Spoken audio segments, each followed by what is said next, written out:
Hi అండి. Morning డ్యూటీకి వెళ్ళినప్పుడే పప్పు తిని చాలా రోజులయింది. పప్పు టమాటా వండమననైతే చెప్పారండి. ఈ పప్పు వండినప్పుడల్లా టెన్షన్ పడుతూనే ఉంటాను.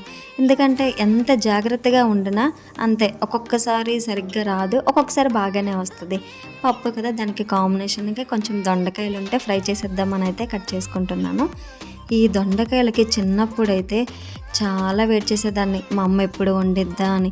అంటే ఊర్లలో ఏంటంటే ఏ సీజన్‌లో ఏవి ఎక్కువ కాస్తాయి. ఆకుకూరలు కాసినప్పుడు వంకాయలు, టమాటాలు ఇలా కొన్ని రకాల కాయగూరలు మాత్రమే ఊర్లలో ఉండేవి. కొన్ని రకాలు దొండకాయలు, క్యాబేజీ కొన్ని ఉంటాయి కదా! అలాంటివేంటంటే బయట నుంచి సైకిల్ మీద ఒక ట్రేలో పెట్టి తెచ్చి అమ్మేవారండి. అవి తీసుకొచ్చిన ప్రతిసారి మా అమ్మ మార్నింగ్ తీసుకునేది. ఎంత హ్యాపీగా ఫీల్ అయిపోయేదాన్నో. రోజు మార్నింగ్ చూసేదాన్ని. అబ్బా! ఎవరైనా పట్టుకొనొస్తే బావున్ను అని. ఇప్పట్లా కాదు కదా! అప్పుడు మార్కెట్‌కి వెళ్ళి తీసుకోవడం. ఫైనల్‌గా ఇదిగోండి మా వంట.